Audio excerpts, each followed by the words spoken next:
لله الحمد لله وحده والصلاة والسلام على من لا نبي بعده أما بعد فأعوذ بالله من الشيطان الرجيم بسم الله الرحمن الرحيم ولو أن قرآنا سيرت به الجبال أو قطعت به الأرض أو كلم به الموتى بل لله الأمر جميعا وقال النبي صلى الله عليه وسلم إن الله يرفع بهذا الكتاب أقواما ويذع به آخرين أو كما قال عليه الصلاة والسلام۔ محترم دوستوں، بزرگوں اور عزیز بھائیوں، رمضان بابرکت، باسعادت، مقدس، محترم مہینہ چل رہا ہے۔ اس کا رحمت والا عشرہ ختم ہونے کو ہے اور مغفرت والا عشرہ شروع ہونے کو ہے۔ پچھلے 2 جمعہ میں روزہ تراویح اور زکوٰۃ کے متعلق کچھ معروضات پیش کر چکا ہوں۔ آج ایک رمضان سے جو خاص تعلق رکھتا ہے اس کی نسبت بات کرنے کا متمنی ہوں، اور وہ خدا کا قرآن ہے۔ قرآن اور رمضان کا چولی دامن کا سا تعلق ہے۔ یہ رمضان، قرآن رمضان میں آیا اور رمضان یا ذکر رمضان بھی قرآن میں آیا، یعنی رمضان کا تعارف قرآن نے کرایا۔ قرآن رمضان میں ہے، شہر رمضان الذی انزل فیہ القرآن، کہ اس میں ہم نے قرآن کو اتارا ہے،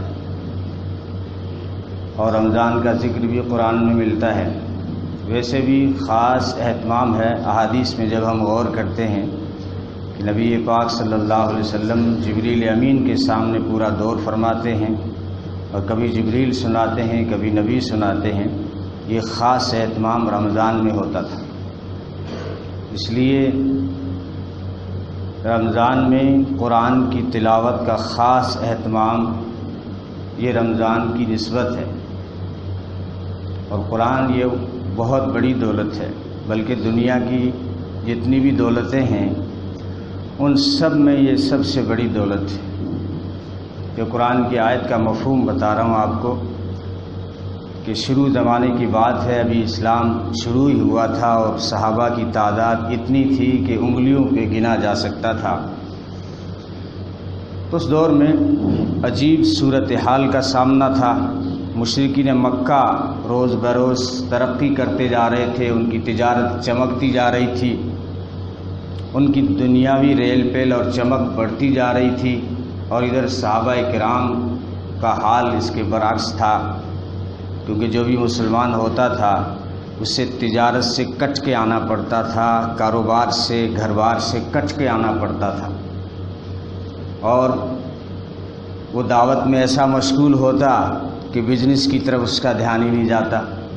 حالات ایسے آ گئے، تو ان حالات میں اللہ نے ایک آیت اتاری، کہا میرے محبوب آپ کو بھی کہہ رہا ہوں، آپ کے جو جانشار ہیں، وفادار ہیں، تابع دار ہیں، حبیدار ہیں، بلکہ آپ کی امت کو یہ پیغام دے دو کہ ان کی دنیاوی ریل پیل اور ان کی چمک کو دیکھ کر للچائی ہوئی نگاہوں سے نہ دیکھو۔ تو قرآن کی آیت کا ترجمہ ہے کہ ان کی دنیا کی چمک کی طرف للچائی ہوئی نگاہوں سے نہ دیکھو، ہم نے ان کی دولتوں سے بھی بڑی دولت تمہیں دی ہے، اور وہ خدا کا قرآن ہے۔ قرآن بہت بڑی دولت ہے۔ ایک شخص نے قسم کھائی تھی جس کے اولاد نہیں تھی، 15 شادی کے 15 سال تک اولاد نہیں تھی۔ جب اولاد نہ ہو تو جا کے پوچھو ماں باپ سے کہ اولاد کیا چیز ہوتی ہے۔ تو باپ نے ایک سی منت مانی کہ اگر اللہ مجھے ایک بیٹی دے دے، ساری کائنات کی دولت اس کے جہیز میں دے دوں۔ کیا قسم کھائی!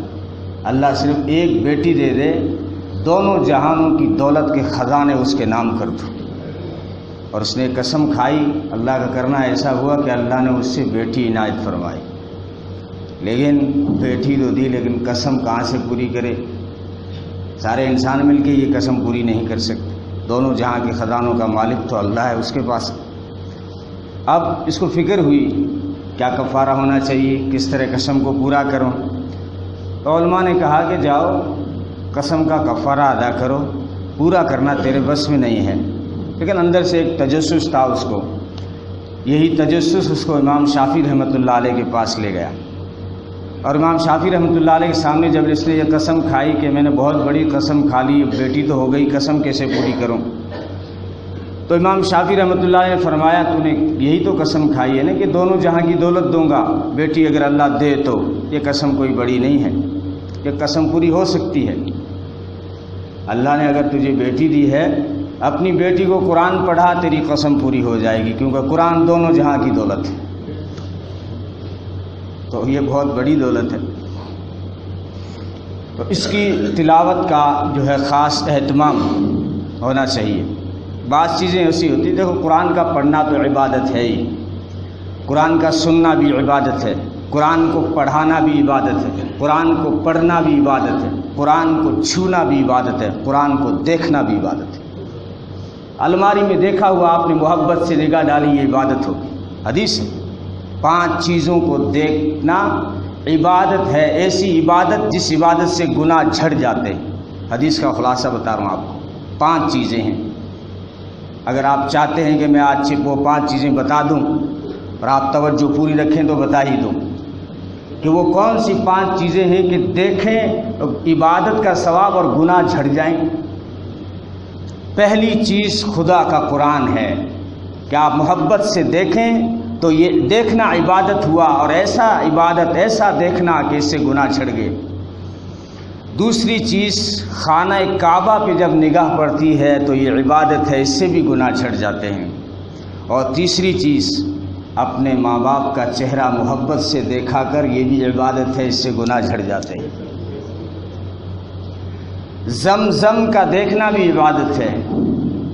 زمزم ہے اسے تو پانی، میں کہا کرتا ہوں پانی ہے، پانی جیسا زمزم پانی میں سے پانی ہے، پانی جیسا پانی نہیں۔ جیسے حجر اسود پتھروں میں سے پتھر ہے، پتھروں جیسا پتھر نہیں۔ میرا نبی بشر میں سے بشر ہے، بشر جیسا بشر نہیں۔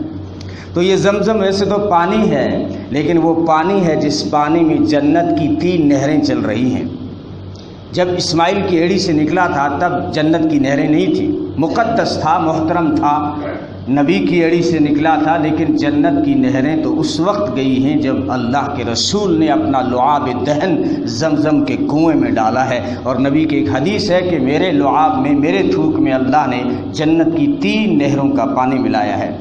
تو اب زمزم میں وہ پانی چل رہا ہے۔ تو آج جو بھی زمزم پی رہا ہے وہ میرے نبی کا جھوٹا پی رہا ہے، میرے نبی کا بچا ہوا لعاب دہن ڈالا ہوا پی رہا ہے۔ اس لیے جب موقع ملے تو خوب پیا کرو۔ تو زمزم پینا تو عبادت ہے ہی، زمزم کو دیکھنا بھی عبادت ہے۔ کتنی چیزیں ہو گئی؟ 4۔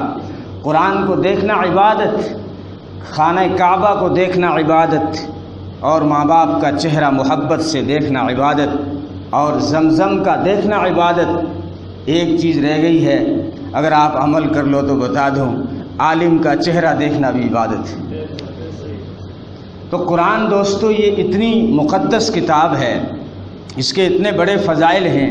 اللہ کے رسول صلی اللہ علیہ وسلم نے حضرت سعد سے فرمایا، غالباً حضرت معاذ رضی اللہ تعالیٰ سے فرمایا کہ معاذ تم چاہتے ہو کہ تم سعادت مند لکھے جاؤ، نیک بختوں کا عیش حاصل کرو، اور شہید کی موت کا درجہ تمہیں حاصل ہو، کیا تم چاہتے ہو کہ قیامت کے دن تمہیں نجات مل جائے؟ کیا چاہتے ہو قیامت کے دن کوئی خوف نہ ہو، امن مل جائے؟ کیا تم چاہتے ہو کہ جو ہے تمہیں قیامت کے دن دھوپ نہ ہو، سایہ مل جائے؟ کیا چاہتے ہو بھوک نہ ہو، سیرابی مل جائے، کھانا مل جائے؟ پیاس نہ ہو، سیرابی مل جائے؟ کیا چاہتے ہو کہ تیری قبر میں، حشر میں اندھیرا نہ ہو، روشنی مل جائے؟ کیا چاہتے ہو تمہیں ہدایت ملے؟ تم گمراہ نہ ہو، تمہیں ہدایت مل جائے۔ اب ایک ایک بات ایسی ہے، جب اللہ کے رسول نے بات کو شروع کیا، اے معاذ کیا تم چاہتے ہو کہ تم نیک بخت اور سعادت مند لکھے جاؤ اور سعادت مندوں کا عیش حاصل کرو؟ تو تجسس پیدا، اللہ کا رسول وہ کیا چیز ہے؟ جی اللہ کے رسول میں حاصل کرنا چاہتا ہوں۔ نبی نے جواب دینے کے بجائے اگلی بات کہہ دی، کیا تم چاہتے ہو کہ شہیدوں کی موت آئے؟ جی اللہ کے رسول چاہتا ہوں، لیکن وہ کون سی چیز ہے جو مجھے شہیدوں والی موت دلائے؟ جواب دینے کے بجائے آگے بات بتا دی، کیا تم چاہتے ہو کہ قیامت کے دن تمہیں نجات مل جائے؟ جی اللہ کے رسول چاہتا ہوں، لیکن طریقہ کیا ہے، راستہ کیا ہے کہ قیامت کے دن نجات مل جائے؟ نبی نے فرمایا، کیا تم چاہتے ہو کہ قیامت میں تمہیں خوف نہ ہو؟ جی اللہ کے رسول چاہتا ہوں، لیکن وہ طریقہ کیا ہے کہ قیامت کے دن مجھے امن مل جائے، امن مل جائے اور خوف نہ ہو؟ نبی نے فرمایا، کیا تم چاہتے ہو کہ جو ہے قیامت کے میدان میں تمہیں سایہ مل جائے، وہاں دھوپ نہ ہو؟ جی اللہ کا رسول چاہتا ہوں، لیکن وہ چیز کیا ہے جس سے میں حاصل کروں کہ مجھے سایہ مل جائے عرش کا اور دھوپ نہ ملے قیامت کے میدان میں؟ نبی نے فرمایا، کیا تم چاہتے ہو وہاں پینے کو مل جائے اور جو ہے تمہیں پیاس نہ لگے، وہاں سیرابی مکمل ہو جائے؟ اب قیامت کے 50,000 سال کے دن میں یہ کون نہیں چاہے گا کہ میرے ہونٹ نہ سوکھیں؟ فرمایا، جی اللہ کا رسول چاہتا ہوں، لیکن وہ کون سی چیز ہے کہ جو ہے مجھے پیاس نہ لگے قیامت کے میدان میں؟ نبی نے فرمایا، کیا تم چاہتے ہو کہ تمہیں ہدایت مل جائے اور تم گمراہ نہ ہو؟ نبی نے فرمایا، معاذ نے عرض کیا، اللہ کا رسول یہ ساری چیزیں چاہتا ہوں، یہ ساری چیزیں چاہتا ہوں، لیکن وہ کیسے حاصل کروں؟ نبی نے فرمایا، قرآن کی تلاوت کیا کر۔ کیا ملے گا قرآن کی تلاوت سے؟ کہ یہ قرآن کی تلاوت کیا کر، تجھے نیک بخت لکھا جائے گا، سعادت مند لکھا جائے گا، اور تیری موت شہیدوں والی موت آئے گی۔ نبی نے حضرت علی سے فرمایا، او علی، جی نبی، فرمایا قرآن کی مشغولی کو اختیار کر لے، اگر اسی مشغولی میں تیری موت آ گئی تو شہیدوں والی موت کا درجہ دیا جائے گا۔ اور فرمایا، او علی، اسی مشغولی میں اگر تیری موت آ گئی، علی سن لو، تیری قبر کی زیارت کو فرشتے اس طرح آئیں گے جیسے لوگ بیت اللہ کی زیارت کو جاتے ہیں۔ جس اہتمام اور جس تسلسل سے ساتھ لوگ بیت اللہ کی زیارت کو جاتے ہیں، قرآن کی مشغولی والے کی جب موت آتی ہے، اس کی قبر کی زیارت کرنے کے لیے یوں فرشتوں کا ہجوم رہتا ہے اور اہتمام رہتا ہے اور تسلسل رہتا ہے۔ کیا چاہیے؟ وہ سنا چکا ہوں کئی بار، غزوہ تبوک میں جنازہ لائے ہیں جبریل امین، سفید جو ہے کپڑوں میں ملبوس ہے۔ عرض کیا، اللہ کا رسول، اللہ کا حکم ہے جنازے کی نماز پڑھائیں، آپ کا لشکر بھی پڑھے، میں پڑھوں گا، میرے ساتھ میں 70,000 فرشتے آئے ہیں جو اس کی جنازے میں شامل ہوں گے۔ تو اللہ کے نبی نے پوچھا کہ معاویہ ابن معاویہ لیثی کا اتنا بڑا اعزاز کیوں ہے، اتنی بڑی عزت اس کو کیوں ملی کہ اس کی موت تو مدینے میں آئی تھی، ہم ملک شام چلے گئے تھے، اب اس کی لاش کو مدینے سے اٹھا کے ملک شام لایا گیا ہے کہ نبی کا لشکر جنازے کی نماز پڑھے، 70,000 فرشتے آئے ہیں، فرشتوں کا سردار آیا ہے۔ ایک بات بتا دوں، فرشتوں کے پاس نیکیاں بہت ہوگی، آپ کی جانکاری کے لیے بتا رہا ہوں، فرشتوں کے پاس عبادتیں بہت ہیں، سجدے بہت ہیں، رکوع بہت ہیں، قیام بہت ہیں، تسبیح بہت ہیں، لیکن فرشتے قرآن کی تلاوت نہیں جانتے۔ فرشتوں میں صرف ایک فرشتہ ہے جبریل امین جو قرآن کی تلاوت جانتا ہے، باقی سارے فرشتے جب کوئی قرآن کی تلاوت کو سنتے ہیں تو دوڑ کر جو ہے حاضر ہو جاتے ہیں قرآن کو سننے کے۔ وہ اسید بن حذیر کا گھوڑا کیوں بدکا تھا؟